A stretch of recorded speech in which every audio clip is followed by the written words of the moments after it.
안녕하세요. 저는 결혼한 지 6년 만에 이혼을 결정한 30대 여성입니다. 제 인생만큼은 이혼은 없을 거라 생각했는데 역시 사람은 함부로 앞을 내다보면 안 되는가 봅니다. 정말 이혼까지는 하고 싶지 않았는데 아무리 가족이더라도 서로 존중이 사라지면 관계를 유지하기 어렵다는 걸 이번 기회에 제대로 배웠네요. 제 사연이 청취자분들께도 하나의 깨달음이 되는 사연이길 바라면서 지금부터 저의 이야기를 들려드릴게요. 저랑 남편은 길에서 흔한 설문조사를 하면서 첫 만남을 가졌는데요. 남편이 제 앞을 가로막고 설문지를 건네길래 해줬거든요. 다 작성한 후 인사하고 가려는데 남편이 남자친구 있냐고 물어봐서 인연이 되었어요. 처음엔 거절하기 좀 그래서 받아줬는데 남편이 주는 관심이 나쁘지 않더라고요. 대화를 하면 할수록 잘 통해서 나중엔 누가 먼저랄 것도 없이 비등하게 서로를 좋아했습니다. 성격뿐만 아니라 가치관까지 잘 맞아서 결국 결혼도 약속하게 되었죠. 시부모님께 인사하러 가기 전에 남편이 먼저 시부모님에 대해 얘기를 해줬는데요. 시부는 삼겹살 가게를 운영 중이었고 시모는 보험 설계사라고 했어요. 그 얘기를 듣는데 저희 부모님과 나이대가 비슷하신데도 여전히 일을 손 놓지 않고 있는 시부모님이 대단하게 느껴지더라고요. 그러나 한편으로는 걱정도 되었습니다. 저희 친정은 엄마 아빠가 이혼을 한 상태였거든요. 아빠랑은 아예 연락이 안 되었고 엄마는 제가 주는 생활비로만 지내고 계셔서 혹시라도 남편 집안에서 우리 집안 때문에 결혼을 반대할까봐 불안했어요. 그래서 남편에게 미리 저희 집안에 대해 얘기를 해줬습니다. 아빠가 질이 좀 안 좋은 사람이었다고, 엄마랑 이혼을 한 결정적인 이유가 도박 때문이었다고요. 그리고 아빠 빚 때문에 파산하게 된 우리 집을 저랑 엄마랑 아등바등 살면서 가세를 일으켰다는 것도 말했어요. 걱정 마. 우리 부모님 오히려 거저 먹으면서 자란 젊은이들을 더 싫어해. 온실 속 화초처럼 자란 사람들은 인정머리가 잘못되었다면서 젊을 때부터 이것저것 부딪혀보고 산 사람들은 생활에 임하는 태도가 다르다는데 그건 나도 좀 인정하는 부분이야. 남편은 그런 것에 전혀 개의치 않는 사람이었습니다. 제 형편을 알고도 저라는 사람 자체를 좋아해 줬어요. 남편 말로는 내가 너무 걱정하는 것 같아서 시부모님한테 미리 언지를 했었대요. 근데 시부모님도 저희 집안 사정 알면서 오케이 했다더라고요. 남편 덕분에 한결 편한 마음으로 시부모님을 뵀는데 시부모님은 정말 저에 대해 무례한 질문 하나 없으셨고 오히려 저에게 좋은 걸 먹이고 싶어서 후하게 대접을 해주셨습니다. 그래서 저는 사실 이 결혼에 별 문제 없을 줄 알고 직진만 했어요. 분가로 신혼을 시작했고 혼수랑 예단은 남편과 상의해서 서로 안 하는 걸로 합의를 보았죠. 저희들의 결정을 시부모님께서도 좋아해 주셔서 다행이었어요. 저랑 남편은 맞벌이를 하면서 차곡차곡 돈을 모았고 신혼살림을 하나씩 구입하는 재미로 잘 살았습니다.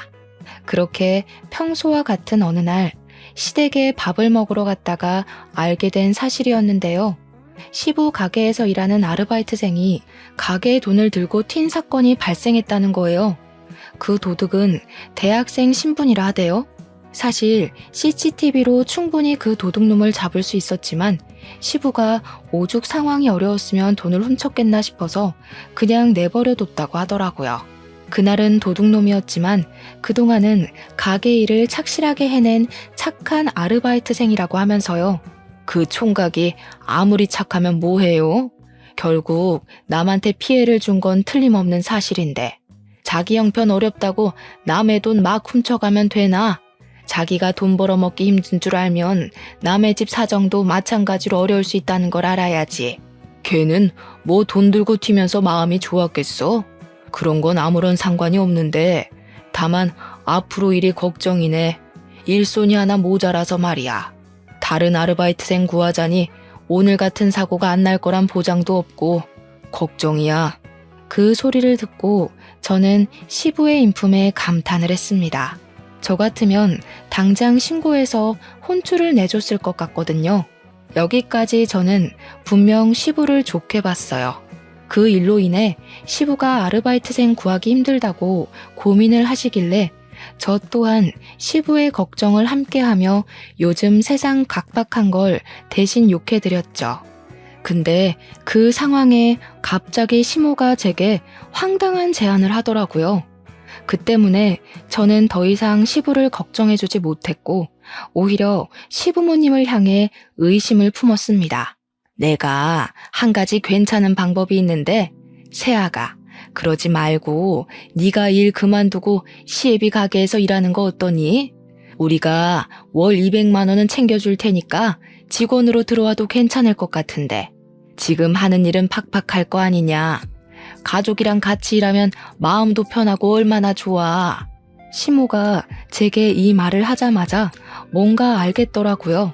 시부모님은 아르바이트가 안 구해진다고 고민을 하셨지만 아르바이트를 구할 생각이 없으셨던 거예요.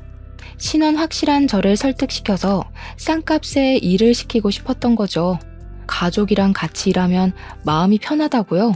여러분이 생각하기에도 과연 그렇다고 보십니까? 친가족이랑 사업을 해도 싸우기 마련인데 시댁이랑 일을 하면 얼마나 말 못할 고충이 많겠어요. 모든 며느리가 멍청한 게 아니라면 시모가 선심 쓰듯 던진 제안이 얼마나 부당하고 수상쩍은 조건인지 느낄 수 있을 겁니다. 그리고 당시에 저 직장에서 세후로 300만 원가량 받고 있었어요. 돈을 더 준다고 해도 고민했을 텐데 200만 원이라뇨. 가족이란 이유로 200만 원 주면서 얼마나 사람을 굴려먹으려고 그러나 싶은 생각이 들었어요. 게다가 저는 제가 노력해서 쌓아온 커리어가 너무 좋고 제 청춘 바쳐 일군 직업이나 마찬가지인데 그걸 관두고 저한테 좋을 거 하나도 없는 삼겹살 가게 아르바이트를 하라고요? 아무리 생각해도 혹하는 구석이 없어서 저도 모르게 표정을 어색하게 만들어 버렸어요. 어머님, 저는 하는 일이 있는데요. 그리고 제가 사무직만 반평생 해왔던지라 가게 일머리는 없어요. 저보다는 빠릿빠릿한 학생들이 좋을 거예요. 일은 배우면 다 하게 돼 있는 거지 뭘. 식구가 곤란하다고 하면 돕고 그럴 줄도 알아야지. 우리 가게가 커지고 장사 잘 되면 결정적으로 너희한테 좋은 거잖아. 다 너희 물려줄 유산 될 건데. 안 그러니 아들? 저만 이 대화가 황당하다고 생각하는 건지 모르겠는데 남편은 시모가 묻는 말에도 그저 어깨만 으쓱이며 남일인 듯 방관만 했습니다. 그러다 제가 눈빛으로 무슨 말이라도 해보라고 쏘아대면 남편이 그제야 자기 생각을 툭 꺼냈는데요. 당신 어릴 때부터 굳은 일 많이 하고 자랐을 거 아니야. 식당 일도 곧잘 할 것 같은데? 그러지 말고 한 달이라도 해보고 결정하던가. 남편의 말에 상당한 충격을 받았습니다. 남편이 굳은 일을 언급하자마자 문득 지난 날이 떠올랐어요. 결혼을 허락받기 전 남편이 제게 그런 말을 했었다고 했잖아요. 온실 속 화초처럼 자란 젊은이들은 자기도 그렇고 시부모님이 별로 안 좋아한다고 말이죠. 그 말이 설마 시부 가게 일 도울 며느리를 찾기 위해 떠봤던 건가 싶더라고요. 그날 처음으로 남편한테 배신을 느꼈어요.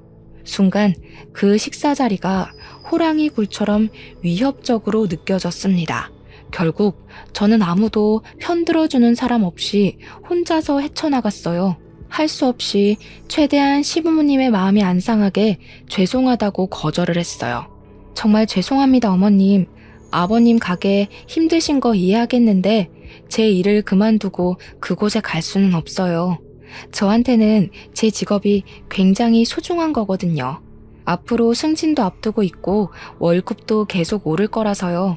그리고 제 나이에 200만 원 받으면서 아르바이트만 하고 있으면 주변 사람들도 이 집 며느리 볼품 없다고 욕할걸요? 어머, 참나. 낱말하는 걸 뭘 그리 신경 쓰니? 200만 원만 준다고 해서 그러는 거냐? 그럼 220만 원은 어떠니? 직장 다니는 거랑 똑같이 받을 거면 우리가 가족한테 왜 도와달라 하겠어. 싸게 일 시킬 수 있는 학생들 쓰지. 그럼 그렇게 하세요. 어머님 말씀하시는 거 들어보니까 저를 가족이라는 이유만으로 싸게 일 시키고 싶은 것 같은데 제가 잘 나가는 직장 내려놓고 그 조건을 받아들일 리가 없죠. 대화를 하다 보니 내몰렸다는 생각을 해서 그런가 저도 모르게 시모의 말을 좀 냉철하게 받아쳤다는 걸 알았어요. 그걸 알아챘을 때는 이미 시모가 제 태도에 화가 난 상태였죠. 제가 단호하게 거절하자 시모는 더 이상 말을 잇지 않고 식사 자리를 정리하셨습니다. 그 옆에서 시부도 한숨을 크게 내쉬더니 자리에서 일어났어요. 시모는 주방으로 가버리고 시부는 방으로 들어가 버리자 그제야 저는 말실수를 했다는 걸 자각했습니다. 그 와중에도 남편은 밥 먹기 바빠 보였어요. 시부가 남긴 밥까지 가져가선 혼자만 속 편하게 배를 채웠습니다. 저희 그만 간다고 하는데도 시부모님은 조심히 가라고 대답만 했지 나와보질 않으셨어요. 시부모님이 저 때문에 토라진 건 알겠는데 그렇다고 제가 하고 싶지 않은 일을 하겠다고 선심을 보일 순 없었어요. 제 모든 걸 포기하고 고기 불판 닦는 일을 하는 건 너무 손해가 크잖아요. 그리고 저는 이 상황을 그냥 방관한 걸로 모자라 저를 더 곤란하게 만들었던 남편에게 서운함을 느꼈습니다. 집으로 돌아가는 차 안에서 남편에게 한마디 했어요. 당신이 거기서 그런 소리를 하면 어떡해. 당신 때문에 그 상황에서 내가 더 죄인이 됐어. 내 입장에 서서 얘기해줬으면 좀 좋아? 당신이 생각해도 어머님 아버님이 너무 무리한 걸 요구한 것 같지 않았어? 무리할 게 뭐가 있어. 어차피 직장이란 건 언젠가 은퇴가 있기 마련인데 사업은 내가 죽기 전까지 평생 할 수 있는 거잖아. 엄마 아빠가 일 못하게 되면 그 사업 우리 물려준다는데 미래를 생각해서 부모님한테 잘 보여놓으면 좋지 뭘 그래. 그래서 당신도 내가 10년 넘게 쌓아온 커리어 포기하고 삼겹살집에서 아르바이트를 해야 된다는 거야? 나중에 우리가 그 가게 물려받을 거니까. 이유가 그거라면 어머님 아버님도 좀 너무하시네. 멀쩡한 아들 놔두고 왜 남의 집 자식한테 직장을 관두라고 한대? 너랑 내가 남이냐? 아무래도 부모님이 기성세대다 보니까 생각하는 게 옛날 방식이라서 어쩔 수 없지. 나는 부모님 살아계실 동안만이라도 아들 선호한 마음 존중해주고 싶어. 부모님한테 자식은 나밖에 없잖아. 당신이 이해해줬으면 좋겠는데. 옛날 방식으로 사는 사람이라고 이해 안 되는 상식을 밀어붙이는 건 제겐 납득이 안 되었습니다. 저 또한 저희 엄마에게 하나밖에 없는 자식이에요. 옛날 방식 고수하면서 아들은 한자리 하면서 커야 된다는 시부모님 사상에 손뼉 맞춰주고 싶은 생각 추호도 없었어요. 남편이 제게 서운함을 표현했지만 저야말로 저를 이해해 줄 줄 알았던 남편에게 배신을 당한 것 같아서 기분이 상했던 날이었네요. 어쨌든 제가 시부모님께 직접 안 된다고 거절을 했으니 새 아르바이트생을 구할 거라고 생각했습니다. 시간이 지나면 삐쳤던 시부모님의 마음도 가라앉을 거라고 생각했죠. 그런데 제가 너무 마음 편하게 좌시했던 거였어요. 그날이 있고 무려 4개월이 지났는데도 시댁을 방문할 때마다 시부모님은 저를 대면대면하였어요. 시모는 대놓고 제게 감정 상했다는 걸 차가운 말투로 표시했고 시부는 저한테 아예 말을 안 걸었습니다. 시모도 시모지만 시부가 원래 저를 딸처럼 많이 예뻐해 주셨던 분이거든요. 근데 아르바이트 거절했다고 저를 4개월째 투명인간 취급하시니 정말 난감하더라고요. 괜히 마음이 불편해서 저 또한 표정에 곤란함이 그득할 때면 시모가 그런 제 모습을 마주칠 때마다 꼭 가슴 후벼 파는 말을 한마디씩 툭 던지셨어요. 너도 참 독한 편인가 보구나. 가족일 좀 도와주면 될 걸 그게 그렇게 힘들어? 아니면 눈치가 없는 거냐? 우리가 이렇게까지 기분 상해 있으면 젊은 네가 먼저 다가와서 좀 져줄 수 있는 거 아니야? 우리랑 이렇게 지내는 거 불편하면 내 제안 다시 생각해보지 그러니. 네? 아직 아르바이트 안 구하신 거예요? 죄송하지만 어머님, 제 생각은 여전히 똑같아요. 어머님이랑 아버님이 백날 첫날 기다리고 여쭤보셔도 만족스러운 답을 못 드려요. 그러니까 아르바이트 구하세요. 너 보통 고집이 아니구나. 당분간 이 집 문턱 넘는 일 없도록 해라. 아무래도 내가 한동안은 네 꼴 보기 싫을 것 같다. 그래도 시부모님 기분 풀어주고자 일주일에 한 번은 시댁을 찾아왔었는데 그게 오히려 시부모님께 반감을 샀던 것 같았어요. 시부모님이 제가 먼저 아르바이트 하겠다고 말해주길 기다린 것 보면 저를 볼 때마다 그 생각만 하고 있었나 봅니다. 시간이 갈수록 시부모님이 주는 압박과 눈치는 점점 더 심해져서 저 결국 시모 말대로 시댁 가는 발걸음을 줄이게 되었고 어느 순간 저도 모르게 발길을 뚝 끊게 되었어요. 시댁과 화해를 하고 싶지만 당장은 제 얼굴을 보여주는 것이 그분들께 스트레스일 것 같아서 저도 조심했습니다. 그러나 아무리 사이가 안 좋더라도 시댁 행사는 가야 하잖아요. 제가 명색의 며느리인데 시부모님이 꼴보기 싫다 했다고 시부모님 생신까지 안 챙기면 얼마나 눈치 없는 며느리가 되겠습니까? 시부 생신이라서 마침 시부가 좋아할 만한 선물 사주며 기분을 풀어주면 좋겠다고 생각했습니다. 그래서 저 정말 회사 반차까지 내면서 백화점에 가 신중하게 시부의 선물을 골랐어요. 남편이 뭐하러 그렇게까지 하냐고 그냥 용돈 주면 된다고 하길래 그건 뭔가 성의가 없는 것 같아서 꼭 선물을 해드리고 싶었어요. 그렇게 긴장되는 마음으로 오랜만에 시댁을 방문했습니다. 시부모님은 생신날이라 그런지 평소보다는 말투가 부드러웠어요. 여전히 제 눈은 잘 안 마주쳤지만 저더러 왜 왔냐고 타박하지도 않았고 시모 일을 도와줘도 시모가 제게 나무라는 일도 없었습니다. 그러나 문제는 식사 자리에 앉고부터 시작이 되었어요. 시부모님은 식사 자리 앞에서 어김없이 아르바이트생 구하기 어렵다는 얘기를 또 했습니다. 아, 이러다 진짜 장사 접어야 되는 건 아닌가 몰라. 요즘 젊은 사람들은 도대체 어떻게 믿고 써야 되는 거냐? 하도 금방금방 관둬서 사람 구하는 것도 힘들어 죽겠다. 계속 이러면 나도 짜증나서 더는 못해 먹어. 그래도 20년을 넘게 해왔는데 사람 안 구해진다고 그만두면 씁니까? 우리가 아들을 몇 명 더 낳을 걸 그랬나 봐요. 그럼 전업주부 하는 며느리 들이면 딱 좋았을 텐데. 시부모님이 저를 언급한 건 아니었지만 누가 들어도 저를 공략하는 대화였기에 눈치가 안 보일 수 없었어요. 저한테 자꾸 거절당하는 시부모님 마음 안 좋을 거 압니다. 그렇지만 계속 거절해야 하는 제 마음 또한 시부모님 못지않게 불편하단 말이죠. 너무 가시방석이었던지라 저는 대화 주제를 돌리고 싶었어요. 그래서 시부에게 제가 사온 선물을 건넸습니다. 시부가 장사한다고 좋은 신발 하나 못 사시는 것 같길래 다른 약속 갈 때 신으라고 구두 한 켤레를 해줬어요. 나름 브랜드 있는 고가의 상품이었죠. 일단 아무리 시부가 제 선물에 마음이 풀린다고 하더라도 활짝 웃는 반응까진 기대 안 했어요. 그냥 저한테 고맙다거나 제 눈을 마주해주면서 따뜻한 말 한마디 해주시는 거면 충분했습니다. 적어도 선물을 받았으니 그런 작은 반응 정도는 올 거라고 생각했어요.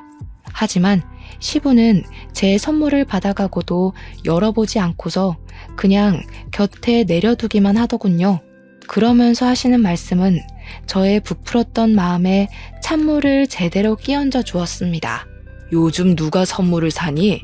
그냥 용돈으로 주는 센스가 있어야지. 우리 아들한테 말 안 들었냐? 우리 아들은 매번 돈으로 주는데. 내가 얘기했지. 근데 와이프가 아빠한테 정성 보이고 싶다고 회사까지 빼고 백화점 가서 준비한 거야. 구두 꽤 비싸던데 엄청 신경 써서 산 거니까 말이라도 고맙다고 해줘. 쓸데없는 곳에 정성 보일 시간에 시가 집안이 어떻게 돌아가고 있는지 상황 파악부터 해보면 좀 좋냐. 누가 선물 바랬어? 장사하기 바빠 죽겠는데 구두는 무슨 구두. 누구 장사 말아먹으라고. 고사 지낼 일 있나? 내가 이거 신고 놀러 갈 정도로 여유가 있었으면 아르바이트 때문에 골머리 앓고 있겠니? 시부는 아무래도 아르바이트 문제 때문에 저한테 단단히 화가 난 듯 했어요. 제가 시부의 일을 나서서 도와주겠다 하지 않는 이상 이건 풀릴 문제가 아닌 것 같았습니다. 그래도 신경 써서 시부모님의 마음을 풀어주고자 진심을 많이 기울였는데 시부한테 매정한 말을 들으니 정말로 속상하더라고요. 결국 저는 그날 먹은 음식을 제대로 체해버렸습니다. 집에 가서 화장실에서 하루 종일 토를 했는데 역류해서 눈물이 났다기보단 좀 서러워서 눈물이 났어요. 생각할수록 시부모님께 화가 나기까지 했습니다. 고작 아르바이트 하나 거절했다고 저는 한순간에 시댁에서 천하의 못된 며느리가 되어버렸어요. 이럴 수가 있는 일인가요? 그렇다고 제가 생각을 바꿀 것도 아니고 시부모님도 저를 배려해 줄 생각이 없고 어쩔 수 없이 저랑 시댁의 사이는 계속해서 멀어져 갔어요. 그때쯤엔 저도 시댁을 포기해버렸습니다. 그런 와중에 저희 엄마가 가벼운 수술을 받는 바람에 시댁 걱정은 제 머릿속에서 완전히 묻혔어요. 엄마가 어느 날 전화가 와서는 가슴이 아파서 병원 검사를 받고 간단한 수술을 하게 되었다고 급전 100만 원가량만 해달라고 하더라고요. 저는 망설이지 않고 바로 제 돈 100만 원을 내줬어요. 당연히 우리 엄마니까요. 저랑 남편은 각자 월급을 각자가 관리해서 어디에 쓰던 자유였거든요. 필요한 물건 있으면 그때그때 반씩 돈 맞춰서 구매를 했고요. 그래서 엄마 수술비로 100만 원 나갔다는 말은 굳이 남편한테 안 해도 되었는데 그냥 제가 말했습니다. 식구가 아파서 수술을 하는 건 서로 알고 있으면 괜찮을 것 같아서였죠. 남편도 저희 엄마 걱정해주면서 혹시 돈 더 필요하면 보태줄 테니까 말하라고 하더군요. 그러면서 병원에 입원해 있는 저희 엄마한테 따로 전화를 해 안부를 물어주었습니다. 여기까지는 괜찮았죠. 그런데 남편이 우리 엄마 아픈 걸 시모한테 말했나 보더라고요. 그때가 시부 생신 보내고 시댁을 안 찾아간 지 2개월은 되었을 때였어요. 그런데 어쩐 일인지 시모가 저희 신혼집을 찾아온 겁니다. 연락도 없이 오셔서 제가 퇴근하고 무방비한 상태로 시모를 마주했어요. 그것까진 이해해 줄 수 있는데 시모는 제가 마음에 안 드니까 그걸 어떻게든 표현하고 싶었나 봐요. 우리 엄마까지 안 좋게 보기 시작하더라고요. 우리가 어떻게 살고 있나 궁금해서 방문했다고 하는데 사실 시모가 찾아온 진짜 목적은 저에게 있는 것 같았습니다. 왜냐면 시모가 작정하고 제 속을 뒤집어 놓고자 우리 엄마 아픈 걸 언급했거든요. 그것도 아주 가볍게 말이죠. 수중에 100만 원도 없어서 딸한테 손을 벌리냐? 보니까 사돈이 딱 지 자식 발목 잡을 사람이네. 그 나이까지 돈도 안 벌고 뭐 했대? 아, 바깥 사돈이랑 안 좋게 이혼했다고 했지? 도박이랬니? 이래서 여자도 돈을 벌어야 된다는 거야. 기생충처럼 남편한테만 의지할 게 아니라. 저 그 소리 듣고 얼마나 놀랐는지 모릅니다. 어떻게 자식이 듣는 앞에서 부모를 기생충이라 표현할 수가 있나요?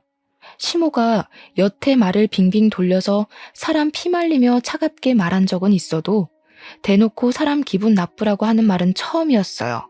어떻게 사람이 저런 저렴한 멘트를 입에 담을 수가 있는 건지 어이가 없어서 저도 모르게 시모를 노려보았습니다. 그러자 시모가 제 표정을 딱 알아채고는 지금 째려보는 거냐고 콧방귀를 끼더라고요. 내가 뭐 틀린 말 했니? 사돈하는 짓이 오죽 답답했으면 이러겠어? 너 생각을 해봐라. 다른 집 보험사들은 사돈 댁에서 보험 다 들어주고 한다는데 나는 사돈이 땡전 한 푼 없는 사상위 계층이라 도움도 못 받고 서럽지 않겠어? 그럼 이 정도 말은 할 수 있는 거지. 그런데 어딜 눈을 부라려? 어머님, 그만하세요. 자꾸 저희 엄마에 대해 함부로 말씀하시면 저도 어머님에 대해 함부로 얘기할 거예요. 제가 지금 얼마나 참고 있는지 안 보이세요? 뭐야? 그래서 나 협박하는 거냐? 네가 나한테 함부로 말하면 뭐 내가 쫄 것 같니? 내가 살아온 세월만 60년이 넘는다. 고작 내 나이 반밖에 안 살아본 네가 하늘같이 높은 어른을 협박한다고 그게 먹힐 것 같니? 하긴 어머님 말발이 하도 현란하고 뻔뻔해서 말로는 못 이기겠네요. 근데 다 늙은 몸뚱어리보다는 제 몸이 훨씬 뛰어날 거잖아요. 저도 어머님처럼 무례한 사람한테 말로만 덤빌 생각 없어요. 저는 시모가 앉아있는 가죽 소파로가 가죽 쿠션을 들고 시모의 가슴팍을 빠르게 후려쳤습니다.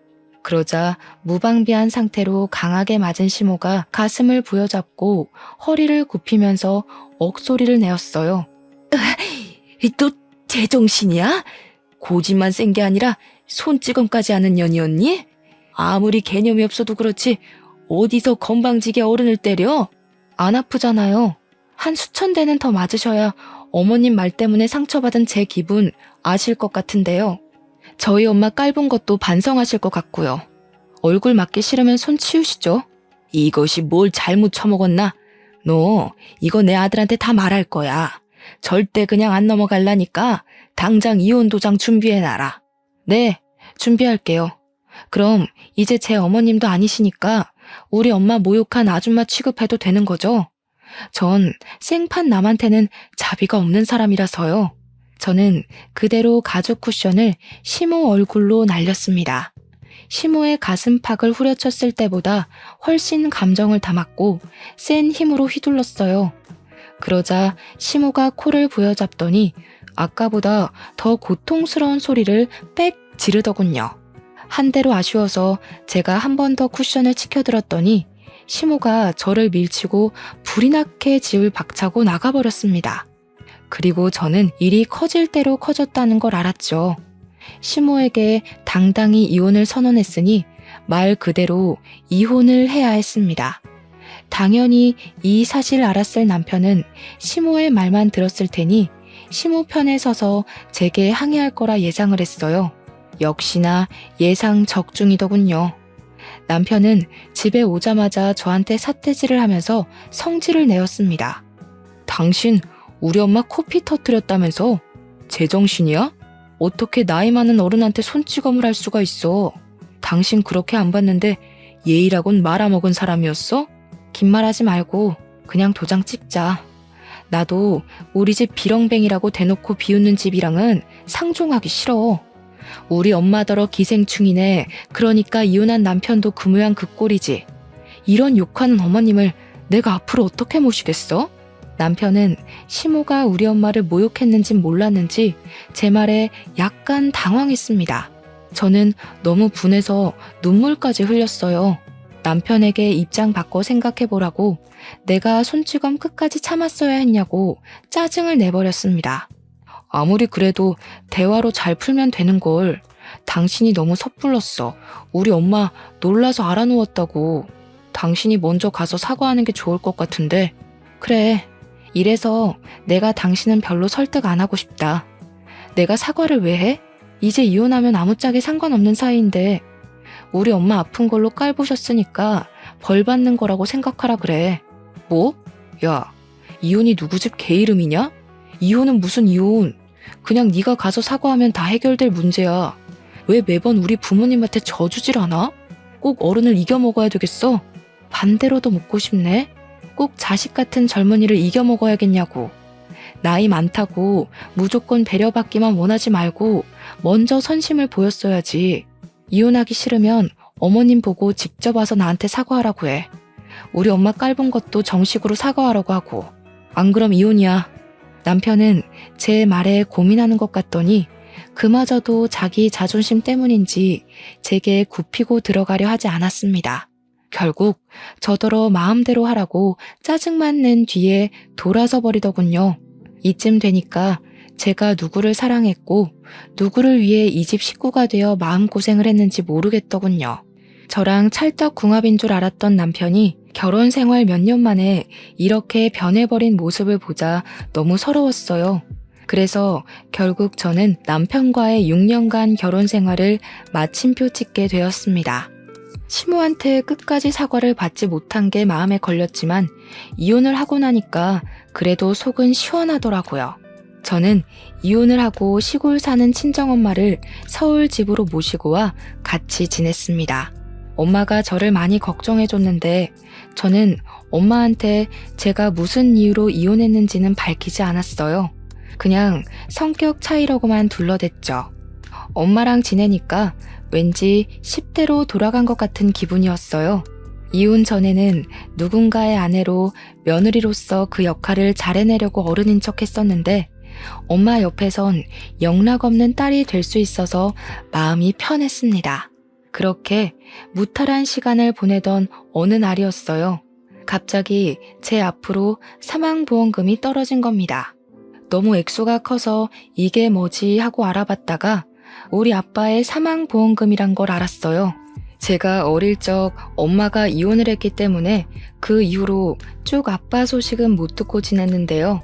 아빠 존재도 생각 못하고 살았는데 갑자기 교통사고로 소식을 알린 아빠 때문에 많이 당황했습니다. 당연히 우리가 장례식을 해줄 필요는 없었어요. 하지만 아빠를 챙겨줄 사람이 없다는 것까지 알게 되자 엄마가 아빠의 장례식을 도맡자고 결정 내리셨어요. 아무래도 엄마가 13억이란 사망보험금을 그냥 받기가 좀 그랬나 보더라고요. 저는 엄마의 의견을 존중하여 아빠 3일장을 무사히 치러주었습니다. 그런데 저희가 당황할 일이 한 가지 더 남아 있었어요. 이미 13억이라는 보험금 수익자가 된 것만으로도 당황스러운데 아빠가 도박을 해서 돈을 딴 적이 있었나 봅니다. 아니 글쎄 아빠 앞으로 된 땅이 하나 있었더라고요. 그것마저 저한테 유산으로 돌아온 겁니다. 졸지에 평범한 직장인이었던 제게 땅이 생기고 억대 자산가 되었어요. 마치 복권 1등에 당첨된 것처럼 당황스러웠지만 저는 이걸 그동안 마음고생한 값이라 생각하고 받아들였습니다. 신혼집을 나오고 엄마랑 같이 월세에 살던 저는 엄마랑 둘이 살 집을 구하게 되었어요. 살면서 아파트를 매매로 들어가게 될 줄은 몰랐는데 그 꿈을 생각보다 빨리 이루게 되어 기뻤습니다. 새 집으로 이사를 간 저희는 이삿짐 정리로 정신이 없었어요. 그런데 엄마가 시골 사람이라 정이 많은데 굳이 신경 안 써도 되는 옆집에 자꾸 떡을 갖다 주라고 챙겨주는 겁니다. 엄마, 서울에서는 이런 거 안 해. 떡 주는 것도 옛날이나 고맙다고 받았지 요즘에는 이런 거 주면 의심만 받는다니까. 저는 2020년대에 떡을 갖다 주러 아파트 이웃집에 들르는 것이 민망해서 괜히 더 엄마한테 투덜거렸어요. 그러니 엄마가 세상 팍팍해진다고 덩달아 팍팍해지지 말라고 타박하더라고요. 저는 할 수 없이 떡을 들고 옆집 가서 초인종을 눌렀습니다. 그러자 웬 총각이 한 분 나왔는데요. 출근하는 길인지 가방을 챙겨 들고 있는 모습이었어요. 어리둥절해하는 총각에게 저는 쓸데없는 말 안 하고 바로 떡을 전해주었습니다. 혹시라도 안 좋은 기색을 보이면 어쩌나 걱정했는데 다행히도 총각이 엄청 고마워하더라고요. 예의상 고마워한 게 아니었어요. 고맙다는 말을 계속하면서 그걸 그 자리에서 입에 물더라니까요. 그리곤 그대로 손으로 들고 먹으면서 엘리베이터 타고 내려갔습니다. 그 뒤로 희한하게 그 총각이랑 자주 마주치게 되었어요. 떡을 주고받았으니 서로 안면은 이미 텄고 그러다 보니 가벼운 대화까지 많이 나누게 되었는데요. 신기하게도 그게 인연이 되어서 연락처를 주고받았지 뭡니까. 좀 친해지고 나서 보니까 남자 직업이 기자란 것도 알 수 있었어요. 그래서 밤낮 구분 없이 특종만 있으면 날아다닌다고 끼니를 잘 못 챙겨 먹더라고요. 제가 떡을 준 날도 12시간 밥을 굶은 상태였는데 마침 우리 엄마가 챙겨준 떡 덕분에 든든했다고 또 한 번 고마웠다고 했습니다.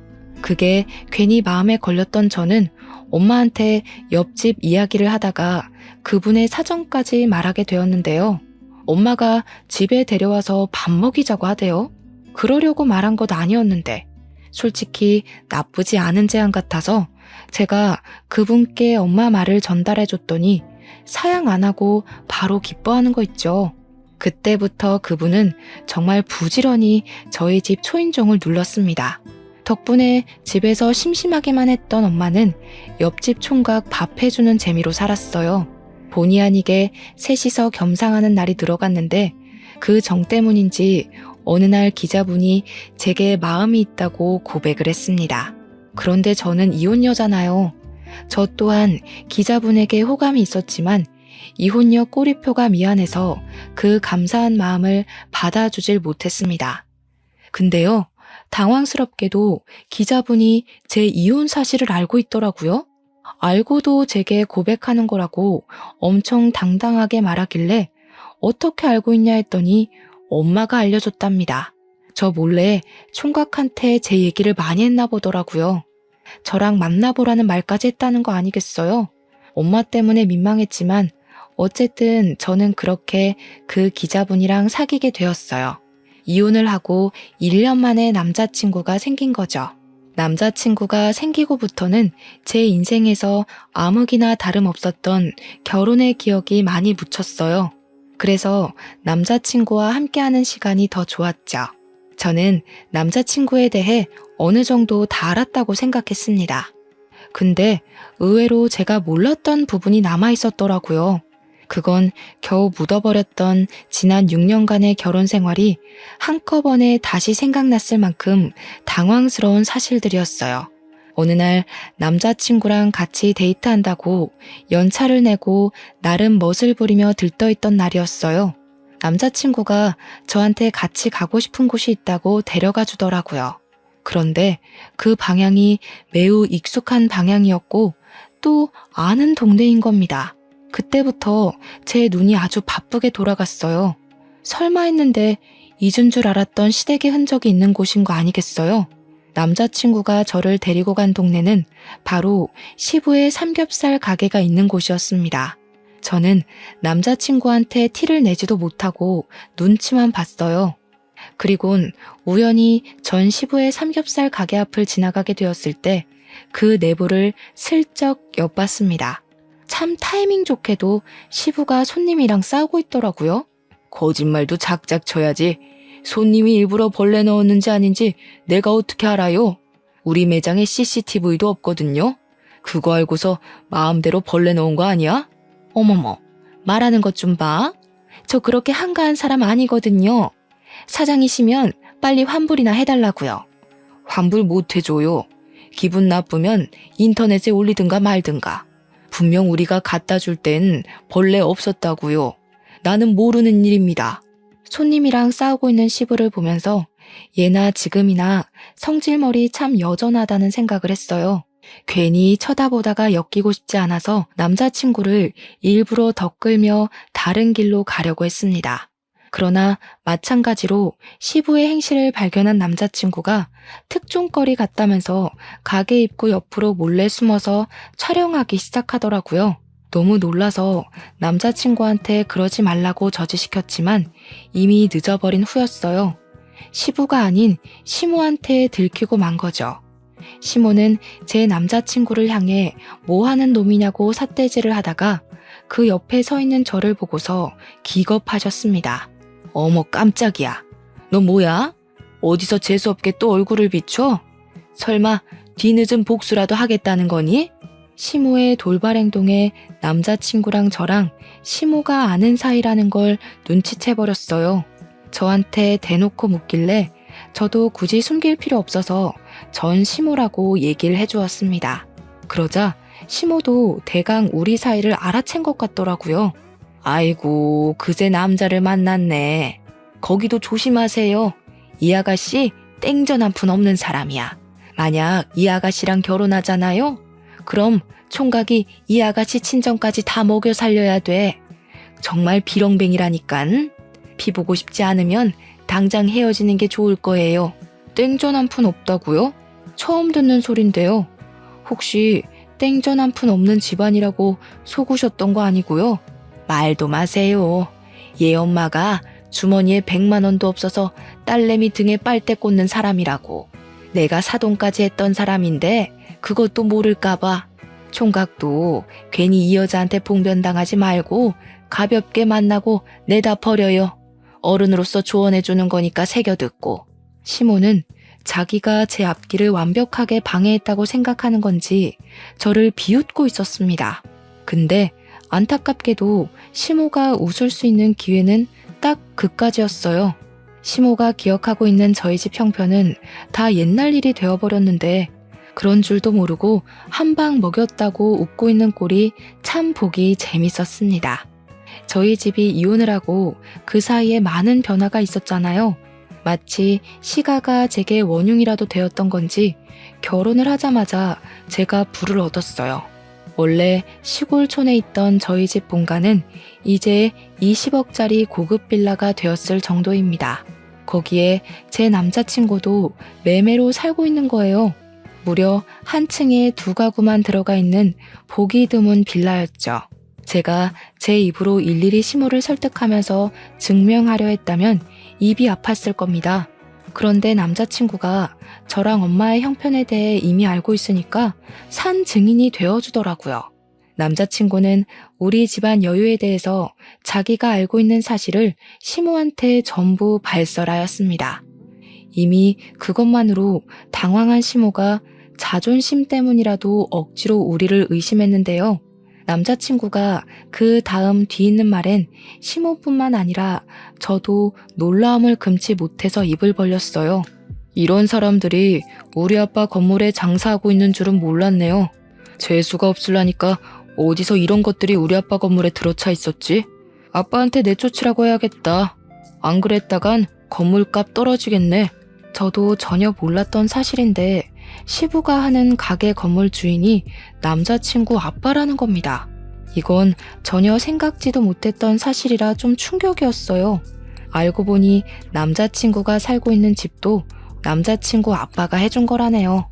남자친구 아빠는 연 매출 1,000억을 쫓고 있는 중소브랜드 대표라고 합니다. 남자친구가 기자를 하고 있는 이유는 워낙 호기심이 많고 여기저기 쏘다니는 거 좋아해서 선택한 일이라고 했어요. 저는 남자친구가 기자로 열심히 일해서 번듯하게 자수성가해 20억 아파트를 매매한 줄 알았거든요. 말로만 듣던 금수저, 아니 다이아 수저일 거라곤 상상도 못했습니다. 남자친구 재력에 당황해서 잠깐 잊고 있었던 시모를 슬쩍 봤더니 시모 또한 아차 싶었는지 얼굴까지 벌개져 있었어요. 남자친구가 태연하게 휴대폰으로 시부 가게를 찍기 시작하자 시모가 그제야 남자친구에게 살살 기기 시작했는데요. 저는 보란듯이 시모를 깔봐주었습니다. 어쩌나? 그놈의 입방정 때문에 남편이랑 아들 발목 잡게 생기셨네요. 그러게, 평소 좋은 마음 먹고 살았다면 얼마나 좋아요? 속내가 썩어 문드러졌으니까 얼굴에 죽음도 자글자글 하잖아요. 그새 더 늙으셨네. 그런 얼굴로 보험 팔면 사람들 다 도망가요. 그 사람이 우리 엄마를 깔봤던 것처럼 언젠가 한 번은 저도 그 사람을 깔보는 날이 왔으면도 싶었는데 그게 그날이 될 줄은 몰랐습니다. 저는 시모를 잔뜩 조롱해주고 남자친구와 함께 자리를 떴어요. 남자친구는 진짜 그 사람들을 자기 아빠한테 말해서 내쫓았다고 하더라고요. 그러면서 저더러 그 사람들이랑 한 식구 하느라 힘들었겠다고 위로를 해주는 거 있죠. 자기는 잠깐만 말 섞었는데도 내쫓고 싶을 만큼 숨이 막혔다면서 말이죠. 그 뒤로는 그 사람들 소식을 굳이 안 찾아봐서 모르겠는데 아마 비제에 전전하고 있지 않을까 싶어요. 저는 만나고 있는 남자친구와 결혼 전제로 만나는 건 아니에요. 좀 잘 맞고 잘 통한다고 해서 덜컥 결혼을 결심하는 건 어리석은 행동이란 걸 알아버렸거든요. 결혼을 하고 싶은 타이밍이 어떨 때 들어야 정답인 건지 아직은 모르겠지만 지금 만나고 있는 남자친구랑은 그저 모든 걸 신중하고 싶네요. 아무튼 이혼을 고민하고 계신 분들이나 한 번 정도는 이혼을 마음에 품어봤던 여러분들도 여러분들에게 가장 최선인 해답을 향해 나아갈 수 있었으면 좋겠습니다. 늘 행복하시고 소중한 시간 내어 관심 있게 들어주신 것도 감사합니다.